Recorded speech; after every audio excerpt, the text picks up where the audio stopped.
সম্রাট খান আপনাকে যুক্ত করা আছে, বলেন আপনি। সম্রাট খান আপনাকে যুক্ত করা ও আছে, বলেন। আসিফ ভাই, কি অবস্থা? ভালো আছেন? হ্যাঁ ভাই, ভালো আছি। আশা করি আপনি ভালো আছেন। বলেন তাহলে। আসিফ ভাই, আমার একটা রেফারেন্স দরকার, মানে একটা হাদিস আপনার। আপনি আমি আপনার ২ টা লাইভে শুনছিলাম, এবং গত ২ দিন আগে আপনি একটা ভিডিও পোস্ট করছেন। আম একজন মহিলাকে আপনি ওটা বলতেছিলেন। ওই যে হাদিসে আছে যে নারী নিয়ে, নারীকে শয়তান বলা হয়েছে। কিন্তু ওইখানে নারী, আ আরো ২ টা জিনিস। একটা আছে ঘোড়া, আর আরেকটা কি জানি জিনিস। তো ওই হাদিসটা একটু দেখাইতে পারবেন আমাকে একটু প্লিজ? আ নারী, ঘোড়া এবং হ্যাঁ, নারী সম্পর্কে অনেকগুলা হাদিসই আছে। একটা হাদিসে বলা আছে, আচ্ছা দেখাচ্ছি। আ নারী, গাধা এবং কালো রঙের কুকুর এই বিষয়ে কয়েকটা হাদিস আছে। না, স্পেসিফিক ভাবে ঘোরার কথা বলা আছে। সো আরকি ওই হাদিসটা দেখতে চাচ্ছি আরকি।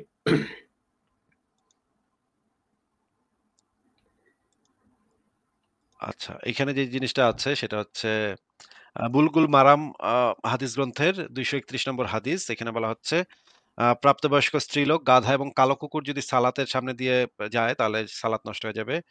আ সুনান ইবনে মাজার ৯৫২ নম্বর হাদিসে বলা আছে নারী, গাধা ও কালো রঙের কুকুর সালাত নষ্ট করে। আ নাসাই এর ৭৫১ তে বলা আছে নারী, গাধা ও কালো কুকুর। এই ৩ টার কথা বলা আছে এবং আ আরেকটা আরো কয়েকটা হাদিস আছে যেখানে বলা হচ্ছে আ দাঁড়ান। আচ্ছা, এখানে একটা সম্পূরক কোয়েশ্চেন করতে পারি? যে হাদিসগুলি দেখালেন, এটা তো আম আম সংশয়.com এর কোন পেজে পাবো? এইটাই যে জ্ঞানকোষ পাতাতে ও ঢুকবেন, এই আচ্ছা, যে আচ্ছা। জ্ঞানকোষ, এইখানে ঢুকে ওকে, এইখানে ডানদিকে দেখবেন এখানে নারী সম্পর্কিত। এইখানে ওকে, ওকে। নিচে দেখবেন অনেক এখানে ক্লিক করলেই এই যে এই জায়গাটাতে ক্লিক করলেই এটা বড় হয়ে যাবে। হুম। তারপরে আপনি এখানে আর অনেক কিছু এগুলির কি ইয়ে আছে? এই হাদিসগুলির কি মানে আম মানে কি কারণে এগুলি বলছে? এগুলির কি বিশদ ব্যাখ্যা করা আছে? নাকি জাস্ট খালি হাদিসটার করা, উদ্ধৃতি দেওয়া আছে? না, বিশদ ব্যাখ্যা করা নাই। হাদিসগুলা এখানে একত্রিত করা আছে। আচ্ছা, আচ্ছা। এবং নারী, গাধা এবং কালো কুকুর এই বিষয়ক হাদিস আছে। আর যে ঘোড়া বিষয়ে তো কোনো হাদিস নাই। নারী, ঘোড়া আপনি যদি ঘ ২ দিন আগের ওই একটা ভিডিও আপনি পোস্ট করছেন, আ আমি যদি ভুল না করে থাকি, আমি দেখলাম এক মহিলা আরকি, উনাকে আপনি বলতেছিলেন। এটা অনেক আগের ভিডিও আপনার, কিন্তু আপনি তাহলে আমাকে এরকম হইতে পারে আপলোড। তাহলে এরকম হইতে পারে আমি গাধাকে হয়তো ঘোড়া বলছি। এই জিনিসটা হইতে পারে। এখানে গাধা, নারী, গাধা ও এবং কালো কুকুরের কথা বলা আছে অনেকগুলো হাদিসে। ঘোড়াও কিছু, কিছু জায়গাতে থাকতে পারে। এই মুহূর্তে তো মনে পড়ছে না। হ্যাঁ, কারণ ঘোড়া তো একটা নোবেল প্রাণী। সো ঘোড়াকে কেন শয়তান বলবে আমি তো বুঝলাম না কিছু। গাধাও তো নোবেল প্রাণী ভাই। কুকুরও তো নোবেল প্রাণী। হ্যাঁ, কোন প্রাণীটা হ্যাঁ সেটাই। খারাপ? আ এম আচ্ছা, ভালো কথা। এই হাদিসগুলির আমি যদি ব্যাখ্যা পড়তে চাই, তাহলে কোন ওয়েবসাইট থেকে সংশয়.com পাবো? এ ঢুকবেন। সংশয়.com এ ঢুকে গ্রন্থাগার পাতাতে যাবেন। আমি দেখায় দিচ্ছি। গ্রন্থাগার পাতাতে দেখবেন যে হাদিসের ব্যাখ্যা গ্রন্থগুলাও দেয়া আছে। এই যেমন ধরেন এই যে গ্রন্থাগার পাতাতে যাবেন। গ্রন্থাগার ওকে, পাতাতে এখানে সব হাদিস গ্রন্থগুলা মূল ধর্মগ্রন্থ কোরআন, মূল হাদিস গ্রন্থ, তারপরে হচ্ছে গিয়ে হাদিসের সরা বা ব্যাখ্যা গ্রন্থ। এখানে যাবেন দেখবেন এখানে নসরুল বারী দেয়া আছে, শরহে মুসলিম শরীফ দেয়া আছে, ইজাজুল মুসলিম দেয়া আছে, শরহে আবু দাউদ আছে। অনেক বই এই সংশয়.com এ এখন দেয়া আছে। এই জিনিসগুলা ডাউনলোড করে পড়তে পারেন। হাদিস নাম্বারটা নিয়ে আমাদের কাছে যতগুলা বই আছে সেইগুলা এখানে দেয়া হয়েছে। আরো আস্তে, আস্তে এটার সাথে এড হবে। সামনে আরো আমরা যুক্ত করব অনেক বই। আচ্ছা, ঠিক আছে। Thank you. আর আমি আর ২ টা কোয়েশ্চেন করব। ওই একটু আগে আপনি এই নবীর মানে হযরত মুহাম্মদের আগের নবীদের সাথে হযরত মুহাম্মদের চরিত্রের আ ই আ মানে কম্পারিজন করতে যেয়ে বলছিলেন যে সোলেমন অথবা সোলাইমান, সে লুইচ্চা ছিল। তো আমি যদি ভুল না করে থাকি, তার মনে হয় ৪০০ না ৫০০ ওয়াইফ ছিল মনে হয় সম্ভবত। এরকম কি কোনো কিছু? হ্যাঁ, যেটা জানা যায় যে সংশয়.com এ এটা দেয়া আছে যে সোলায়মানের আ বহু সংখ্যক স্ত্রী এবং উপপত্নী ছিল। আমরা একটু যদি দেখি যে এই যে জ্ঞানকোষ পাতাতে যদি আপনি যান, আ কিভাবে সার্চ করতে হবে দেখায় দেই। তাহলে আপনি নিজেই এই জিনিসগুলা খুঁজে নিতে পারবেন। হুম, এই হুম। সংশয়.com এ ঢুকে আপনি নিচের দিকে দেখবেন যে আ অন্য নবীদের কীর্তিকলাপ, হ্যাঁ? এখানে দেখবেন নিচে আছে আ সলোমনের রাতের সেক্স ম্যারাথন। এই জায়গায় যদি আমরা যাই তাহলে দেখব যে সলোমন একদিন ১০০ নারীর সাথে সেক্স করে আরকি। বিরাট, বিরাট ব্যাপার। সবাইরে নাকি প্রেগন্যান্ট করে দিছিল। সবাইরে প্রেগন্যান্ট করার জন্য ১০০ নারীর সাথে সেক্স করে। এবং আরো কয়েক জায়গাতে আছে যে সলোমনের যে কতগুলা পত্নী ছিল, কতগুলা উপপত্নী ছিল সেটা নিয়ে আরো বিস্তারিত কোথায় যেন আছে। আচ্ছা, এইখানেই ঠিক আছে, কোথাও এক সমস্যা নাই। জায়গায় আছে। আপনি একটু খুঁজে আমি দেখেন। বাইর করে নিব না। কিন্তু আমার কোয়েশ্চেনটা হচ্ছে, সে কি জোর করে করতো নাকি ওই নারীদেরও ছিল, সম্মতি ছিল? ভাই এখানে তো যেই দাসীরা ছিল, বিশেষ করে দাসীরা যারা ছিল তাদের তো সম্মতি মানে সম্মতির কোনো বালাই তো নাই। তাই না? দাসীদের ক্ষেত্রে তো সম্মতির কোনো বালাই নেই। দাসীরা তো মালিকানাধীন। না, না, দাসীদের সেটা তো তো কোনো বুঝছি। কনসেন্ট তার আহ, কিন্তু যে দাসীগুলা ছিল সেই দাসীদের সাথে তো অবশ্যই জোরপূর্বক ধর্ষণই তো হইতো। আর যারা স্ত্রী ছিল সেই স্ত্রীদেরকেও তো সে ক্ষমতার মাধ্যমে বিয়ে করছে। সেখানে তো ক্ষমতার ভারসাম্য তো ছিল না। ক্ষমতার ভারসাম্য যদি না থাকে তাহলে তো সেই কনসেন্টের কোনো মূল্য থাকে না। তাহলে কি আমরা এটা বলতে পারি যে এই যে রোমান সম্রাটদের যদি ইতিহাস দেখেন, এবং অনেক ছবিও আছে, মুভিও আছে, যেমন সিজারও তো অনেক, তার সময় তার প্রাসাদে ইভেন অর্জিও চলতো অনেক।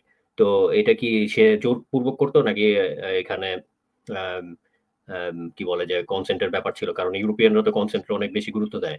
ইভেন আপনি যদি বেশিরভাগ জার্মানিতেও ক্ষেত্রে দেখেন, জার্মানিতেও কিন্তু প্রচুর এরকম এই টাইপের সুইঙ্গার্স অথবা অর্জি টাইপের কার্যকলাপ হয়। পুরো ইউরোপেই হয়, বাট ওয়েস্ট ইউরোপে জার্মানি অনেক আর কি এই ব্যাপারে সমাদৃত।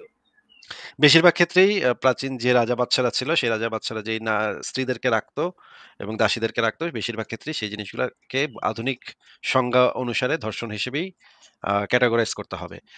কিন্তু তাদের ভিতরে এমন কিছু, কিছু আবার ছিল যে সেগুলো ধর্ষণ ছিল না। সবগুলা যে ধর্ষণ সেগুলো আমরা বলতেছি না। তবে মেক্সিমামই ছিল ধর্ষণ। তাহলে যদি আমি ধরে নেই যে ওই যে যেরকম সোলোমনের কথা বললেন যে লুচ্চা ছিল, এখন আমি যদি রিয়েল লাইফের একটা উদাহরণ দেই, ধরেন আমাদের সবার পরিচিত মুখ আম, সালমান খান, তার কি আমরা লুচ্চা বলতে পারি? কিন্তু সে তো কাউরে জোর করে তো প্রেম করে নাই বা করতেছে না, সে লুচ্চা তো। আর ধর্ষণ তো আলাদা শব্দ, তাই না? লুচ্চা মানে হচ্ছে যে নারী লোভী, যে বহু নারীর সাথে যৌনকর্ম করতে চায়। তাদেরকে আমরা লুচ্চা বলি। সেটা যে ধর্ষণ হইতে হবে সেটা তো মানে না, না, না, নেসেসারি না। মানে এখানে লুচ্চা তাহলে একটা খারাপ শব্দ কেন শোনাবে? সালমান খান তো সবার সাথে সম্মতি নিয়েই প্রেম করে। হ্যাঁ, সে বা লুচ্চা কিন্তু সে ধর্ষক না। তাহলে লুচ্চা সে। তার খালি আ বিভিন্ন নারীর সাথে সেই কাজটা করে। তার মানে সে লুচ্চা। লুচ্চা জিনিসটা তো ধর্ষকের মতো খারাপ কোন শব্দ না। না, আমাদের সমাজে ইভেন সারা বিশ্বেই যে এটার মনে হয় ইংলিশ ওয়ার্ড মনে হয় লেচি, অথবা এই টাইপের কোনো একটা কোনো কিছু। আম, তো আম, এই ধরনের পাবলিক সবাই খুব ভালো চোখে দেখে না আর কি সোসাইটিতে। সো এই জন্য আর কি বলতেছি, কিন্তু এখানে তো সে কোনো অপরাধ করতেছে না, সে তো কনসেপ্ট নিয়েই করতেছে আর কি। আমি সেটাই আর কি বলতে চাচ্ছিলাম যে এখানে দর্শনটা কি কাজ করে আর কি, বা সাইকোলজিটা কি কাজ করে, মানুষ না কেন এখানে এদেরকে। কেউ যদি অতিরিক্ত তার নারীর প্রতি মানে ইসের প্রতি বিপরীত লিঙ্গের প্রতি বা অন্য মানুষের প্রতি যৌন আকর্ষণ যদি কোনো মানুষের বেশি থাকে, প্রচুর পরিমাণে মানুষের সাথে সে এই কাজটা করতে চায়, তখন আমরা সাধারণত তাকে লুচ্চা বলি। এই লুচ্চা এমন কোনো অপরাধের অপরাধী সে কোনো একজন অপরাধী সেটা তো আমরা সেই ক্ষেত্রে বলতেছি না। যখন আমরা ধর্ষক বলি তখন তাকে আমরা অপরাধী সাব্যস্ত করি, অন্যায়কারী সাব্যস্ত করি। লুচ্চা কোনো অন্যায় অপরাধ না। লুচ্চামি যদি মানুষের ভিতরে থাকে তাহলে সে করতে পারে। কিন্তু যদি কনসেন্ট নিয়ে করে তাহলে তো সে কোনো অন্যায় অপরাধ করতেছে না। আচ্ছা, আর শেষ প্রশ্ন, এই আপনার কি জানি বলতেছিলাম, আচ্ছা, আমি একটা ডকুমেন্টারি দেখছিলাম এবং উইকিপিডিয়াতেও পড়ছিলাম আজ থেকে 10-12 বছর আগে।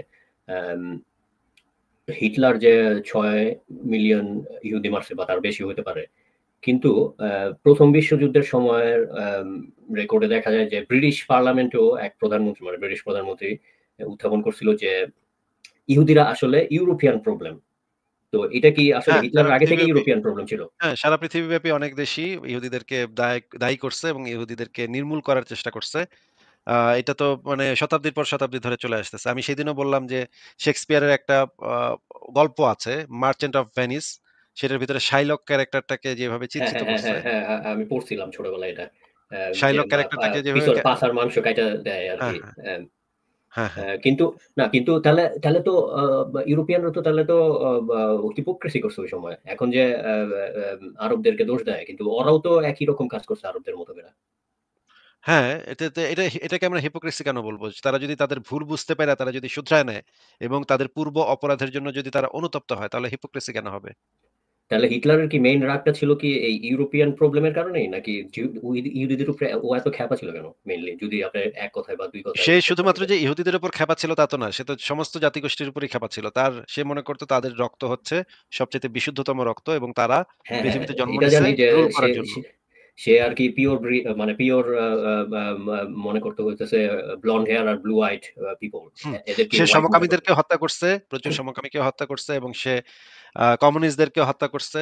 সে হত্যা করে নাই এরকম লোকের সংখ্যাই তো আসলে কম। শুধুমাত্র এই কিন্তু সে কিন্তু আবার আমি এটাও দেখছি ডকুমেন্টারিতে সে কিন্তু আরবদেরকে প্রেইজ করছে অনেক এবং আরবদের মেন্টালিটি বা ইসলামিক মেন্টালিটি এটারও নিয়ে সে প্রেইজ করছে। হ্যাঁ, এটা প্রেস করছে। হ্যাঁ, আরবদেরকে না, সে আসলে তার বইতে কয়েকটা বক্তব্য আছে, এই ধরনের কিছু বক্তব্য আছে যে সে মুহাম্মদের ধর্মটাকে তার কাছে মনে হয় যে সেটা হ্যাঁ, হ্যাঁ, একটা হ্যাঁ। এটা আমাদের হইলে ভালো হইতো। এই ধরনের কিছু বক্তব্য সে দিছে। কারণ সে তো মার কাট টাইপের লোক ছিল, খুনাখুনি টাইপের লোক ছিল, জঙ্গি ছিল। তার কাছে তো মুহাম্মদরে তো ভালো লাগবেই। মুহাম্মদের আদর্শ, জীবন আদর্শ তার কাছে ভালো লাগছে। সে যিশুর জীবন আদর্শ তার কাছে খুব একটা ভালো লাগে নাই। যে এটা কি কয় বেটা, এক গালে থাপ্পড় মারলে আরেক গাল পাইতে দাও। এটা কেমন কথা? কিন্তু সে কিন্তু বাস্তব লাইফে কিন্তু মোহাম্মদের মতো মানে ধর্ষক ছিল না। ধর্ষক কি ছিল? সে খুনি হইতে পারে, ধর্ষক গণহত্যাকারী হইতে পারে। গণহত্যাকারী হতে হ্যাঁ, পারে কিন্তু ধর্ষক তো বলা যাচ্ছে না, না। হুম। ওকে ঠিক আছে। অনেক ধন্যবাদ আসিফ ভাই, ভালো থাকবেন। আরেকটা জিনিস আমি কি একটু জিজ্ঞেস করতে পারি যে অ্যাম আপনার ছেলের নাম জানি কি? আ আরে সিদ্ধার্থ, নামটা যেন সিদ্ধার্থ। সিদ্ধার্থ। আচ্ছা ওর জন্মদিন কবে? মানে আমি এই কারণে জিজ্ঞেস করতেছি যদি আপনি ওর জন্মদিনে দিন হয়তো যদি লাইভ করেন coincidentally তাহলে হয়তো আমি ওর জন্য কোনো গিফট আপনার লাইভের মাধ্যমে দিতে পারি। সো এই কারণে আরকি জিজ্ঞেস করতেছি। ইটস ইটস না আপ ভাই, টু কোন ইউ গিফট দেয়াটা উচিত না। আমি না, আমার না, না ছেলেকে আমি মানে সিদ্ধার্থর জন্য আরকি আপনার জন্য না। আচ্ছা, কিন্তু আমি ওর আমার ছেলেকে জন্মদিনটা কবে? যেভাবে করতেছি, যেভাবে বড় করতেছি যে ওদেরকে আমি সবসময় বুঝাই যে আমরা খুবই গরিব। আমাদের গরিব হয়ে থাকতে হবে। গরিব মানে এত গিফট, কারণ আমাদের অনেক পরিচিত মানুষ আছে যারা ওকে অনেক দামি গিফট দেয়। দামি গিফট পাইলে যেই বাচ্চাদের যে প্রত্যাশাটা, মানে তার গিফট পাওয়ার একটা প্রত্যাশা তৈরি হয় তার ভিতরে, এবং সে একসময় মনে করতে পারে এটার জন্য যে সে অনেক ধনী, তার তো অনেক দামি গাড়ি আছে, দামি খেলনা আছে। এইজন্য সে নিজেকে সমাজের একটা আপার ক্লাস হিসেবে ভাইবা নিতে পারে। যে জিনিসটা আমি খুবই অপছন্দ করব। এই কারণে আমি তাকে সবসময় বুঝাই যে আমরা খুবই দরিদ্র। আমাদের মানে খুবই কোন রকমে বেঁচে থাকতে হবে। এবং অন্য মানুষরাও যেন ভালো থাকে, সেই ভালো থাকার জন্য আমাদের কাজ করতে হবে। আমরা এত বড়লোক না, আমরা এত ধনী না, আমরা এত বিলাসবহুল জীবন আমাদের জন্য সম্ভব না। এই জিনিসটাই আমি তাকে বলি। তাকে এই জিনিসটা আমি বুঝাই। তো হ্যাঁ, তার জন্মদিন এবং আমার জন্মদিন কাছাকাছি। তার জন্মদিন হচ্ছে ২০শে ফেব্রুয়ারি আর আমার জন্মদিন হচ্ছে ২৪শে ফেব্রুয়ারি। ২ টা একদমই কাছাকাছি। তো আমরা একসাথেই জন্মদিন পালন করি। কয়েকদিন আগেও দেখেছেন যে আমরা আ এক জায়গায় গিয়েছিলাম, ঘুরতে গিয়েছিলাম। সেইখানে আমরা ছবি-টবি পোস্ট করেছি, ভিডিও-টিডিও পোস্ট করেছি সেটার। এইটা হচ্ছে, কিন্তু আমরা তাকে কোনো গিফট আ যেন সে না পায়, যতটা সম্ভব কম গিফট যদি সে পায় তাইলে যেন সে কোনো বইপত্র পায়। এই চেষ্টাটা করি আরকি। আচ্ছা, আপনি কি Instagram এ আছেন আসিফ ভাই? আপনি যদি Instagram এ আছে কিন্তু আমি চালাই না আসলে। আছে, আমার অ্যাকাউন্ট আছে। একটা ব্লু টিক ভেরিফাইড অ্যাকাউন্ট আমার Instagram এ আছে, কিন্তু মানে ওটা আপনার নাম চালানো লিখে সার্চ করলেই তো হবে, ঠিক না? হ্যাঁ, সার্চ করলেই পাবেন। হ্যাঁ। ওকে ঠিক আছে আসিফ ভাই, অনেক ধন্যবাদ। সো ভালো থাকবেন আপনি। আর সিদ্ধার্থের জন্য অনেক শুভকামনা। আর আপনার ওয়াইফ এর জন্য অনেক শুভকামনা। ঠিক আছে ভাই, ভালো থাকেন আপনিও। আপনার জন্য শুভকামনা রইলো। আচ্ছা, আমাদের ব্যাক স্টেজে ফারাজ ভাই চলে আসছে। ফারাজ ভাই, আপনি যদি যুক্ত হতে চান তাহলে যুক্ত হয়ে যায়েন। বা নিজেই যুক্ত হয়ে যায়েন। ঠিক আছে, তাহলে আমি পরের জনকে যুক্ত করছি। হ্যাঁ, ফারাজ হ্যালো। ভাই কি অবস্থা? ফারাজ ভাই কেমন আছেন? এই তো ভাই ভালো আছি। আশা করি আপনি ভালো আছেন। ভাই এই তো ভাই। সিদ্ধার্থকে কি ভাই ৩ বেলা ভাত খাওয়ান ভাই? না, ৩ বেলা ভাত খাওয়াই না। ৩ বেলা খাবার সে খায়, কিন্তু ৩ বেলা ভাত তো খায় না সে। ৩ বেলা ভাত না খেলে প্রপার করি হবে কিভাবে ভাই? ঠিক আছে, তাহলে এটা দেখতে হবে কিভাবে ৩ বেলা ভাত খাওয়ানো যায়। ঠিক আছে। এটা হচ্ছে একটা বাচ্চাকে এই জিনিসটা শিখাইতে হবে যে মানে তাকে তার না হলে দেখেন একটা যখন আমরা একটা খেলনার দোকানে যাই, তখন অনেক খেলনা থাকে, হ্যাঁ? একটা বাচ্চার মনে এই আ ইয়াটা জাগতেই পারে যে আমি সব খেলনা আজকে কিনে ফেলবো। এই খেলনা কিনবো, সেই খেলনা কিনবো, বা সুপারমার্কেটে গেলে এটা দেখলে সেটা দেখলে তার এই আকাঙ্খাটা তৈরি হয় যে আমি মনে হয় এত কিছু কিনে নিয়ে যেতে পারি। কিন্তু তার এই জিনিসটা বুঝতে হবে যে আমরা আ সবকিছু কেনা সম্ভব না। এটা সব এটা কেমন করেন আসিফ ভাই যে একটা বাচ্চা যখন চায় তখন আপনি গিফট কোনো কিছু চাইলো, আপনি কিভাবে বলেন যে এটা নেওয়া যাবে না এখন? না, একটা এটা তাকে একটা এ আপনার এটা পকেটে টাকা আছে বাট আপনি তারপরেও বলা এটা যে এটা টাকা আছে এটা তারপরও এটাই ভাই সবচাইতে মজার ব্যাপার হচ্ছে, সিড কিন্তু মানে খুবই ভালো হইছে, ভালো ছেলে হইছে। সে এমন কিছু কখনোই চায় না যে এই জিনিসটা এক্সট্রিম লেভেলের দামি জিনিস হবে, সেরকম জিনিস কখনোই সে চায় না। সে নিজেই বোঝে যে এই জিনিসটা আ কেনাটা ঠিক হবে না। কারণ তাহলে আমরা অনেক পুয়ার হয়ে যাবো। পুয়ার হয়ে গেলে আমাদের তখন অনেক খারাপ অবস্থা হবে। এই জিনিসটা সে নিজেই বোঝে। কিন্তু মাঝে সে কিছু জিনিসপত্র আমার কাছে চায়। তখন আমি তাকে একটা টাইম ধরে দেই যে এই টাইমটা তুমি যদি এই কাজগুলা করো, তাহলে তুমি এই টাইমটা পরে তুমি এই জিনিসটা পাবা। যেমন সে আমাকে ক্লাসে কয়েকদিন আগে ক্লাসে যদি ফার্স্ট হও। না ক্লাসে ফার্স্ট হওয়া না। ক্লাসে ফার্স্ট হওয়াটা তো আমি তো ভাই যেকোনো কিছু চাইলেই বলতো যে হ্যাঁ ক্লাসে ফার্স্ট হও এনে দিব। শেষ শেষ। না। ফার্স্ট হওয়া হচ্ছে না। এই ইনফ্যাক্ট এখানে তো ক্লাসে ফার্স্ট হওয়ার কোনো সিস্টেমই নাই। ফার্স্ট বেচারা হবো কেমনে? এখানে ফার্স্ট সেকেন্ড হওয়াই নাই। এখানে যে জিনিসটা বলি সে যদি আ মানে বাসা পরিষ্কার পরিচ্ছন্ন রাখে ভাই বা আসিফ ভাই, এসএসসি তে যদি 5 পাও তাহলে কি কিনে দেবো? বাইক কিনে দেবো। এসএসসি তে যদি 4.9, এসএসসি তো পেলাম 4.9, দিল কি একটা গড়ি। তো ভাই এই ভাই শুনেন আমার দুঃখের কথা আমি কি বলবো? আমি তখন মানে কেজি 1 এ পড়ি। কেজি 1 থেকে আমি একটা কিন্ডারগার্টেনে কেজি 1 এ পড়তাম। তখন আমি ক্লাস 1 এ হপায় উঠছি, হ্যাঁ? ক্লাস 1 এ এখনো ক্লাস শুরু করিনি। মানে সামনে ক্লাস শুরু হবে। তখন আমার বাপে বলল যে মানে সবগুলা সরকারি স্কুলে ভর্তি পরীক্ষা হইতেছে। ক্লাস 3 তে ভর্তি করাইবো। তো তোর আর ক্লাস 1 আর 2 পড়ানোর দরকার কি? তুই একবারে গিয়া তুই গিয়া 3 তে ভর্তি পরীক্ষা দে। তো আমি বললাম যে, ঠিক আছে এটা তো তাইলে তো ক্লাস 1 আর 2 তো পড়া হবে না কখনো আমার। তাইলে ওগুলার বই আমি মানে না পড়লে কেমনে হবে? তখন আমার বাপে পুরান দোকান থেকে আমারে ক্লাস 1 আর 2 এর বই কিনে দিল। বলল, "এগুলা পইড়া তুই ক্লাস 3 এর পরীক্ষা দিবি। এইটাতে যদি পা পা মানে পাস করতে পারোস, ক্লাস 3 তে ভর্তি হইতে পারোস, তাইলে একটা ঘড়ি কিনা দিমু।" আমি তো তখন খুব খুশি যে আমি একটা ঘড়ি পাবো। আমি ধুমায় পড়লাম। পইড়া আমি সেই মানে মানে সারা ঢাকা শহরের সব সরকারি স্কুলে একসাথে পরীক্ষা হইলো। সেখানে আমি ৬ নম্বর পজিশনে ছিলাম। তো ৬ নম্বর পজিশনে থাইকা তো আমি পুরা বাম্পার যে আমি ২ টা ক্লাস টপকাইছি। ক্লাস 1 আর 2 পড়িই নাই। আর গিয়া আমি 3 তে ভর্তি হইছি। তারপর আবার 6th ও হইছি। আমি তো খুবই খুশি বাপের কাছে গেছি। বাপে কইল যে, ঘড়ি তো কিনলেই পুরান হয়ে যাবে। ঠিক আছে তুই আর কয়টা দিন অপেক্ষা কর। তোর কয়েকদিন পরে কিনা দিমুনে।" তারপরে আমি সেই জিনিসটা আ অনেক বছর ঘুরতে মেট্রিক পরীক্ষার সময় আমি ঘড়িটা চাইলাম। সেখানেও আমারে দিল না। ইন্টার পরীক্ষার সময় ঘড়িটা চাইলাম তখনও আমারে দিল না। আজ পর্যন্ত সেই ঘড়িটার চেহারা দেখলাম না ফারাজ ভাই। আপনি আমারে কারে কি কন বলেন তো? ভাই আপনার আব্বা তো পীর ছিল না ভাই? আপনারে পীরই একটা ইয়া দিয়ে দিচ্ছে, কেরামতি দিয়ে দিচ্ছে। ভাই ঠিক গুলিস্তানের আছে মোড়ে আসিফ ঘড়ি ভাই। পাওয়া যায়। গুলিস্তানের মোড়ে ঘড়ি পাওয়া যায়। না তবে ওই যে শিক্ষাটা মানে পাইছি ছোটবেলা থেকে আমার বাপের থেকে যে শিক্ষাটা পাইছি যে আমরা খুবই গরিব। আমাদের খুবই এভাবেই আমাদেরকে অ্যাডজাস্ট করে নিতে হবে। সেই জিনিসটা আমি আমার ছেলেকে শেখানোর চেষ্টা করি যে আমাদেরকে অ্যাডজাস্ট করে নিতে হবে। কোন কিছু না পাইলেও সেটার জন্য একটা জাস্ট এটা একটা জিনিস।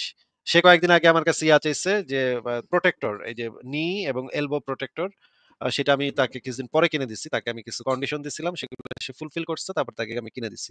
তো এইভাবে আমি ওর সাথে একটা ডিল করি যে, এই কাজগুলো তুমি ঘর পরিষ্কার রাখলে, তোমার খেলনাগুলা ঠিকমতো তোমার জায়গা মতো নিয়ে রাখলে, তখন আমি তোমার ওই টাইম অনুসারে পড়ালেখা করলে, তখন আমি তাকে সেই জিনিসটা ইয়া করি আরকি। এটা তার সাথে আমার একটা চুক্তি আছে।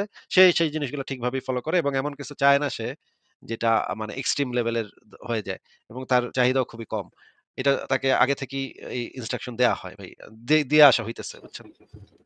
ঠিক আছে আসিফ ভাই, দেন আমরা নেক্সট কাউকে যুক্ত করি। বিকজ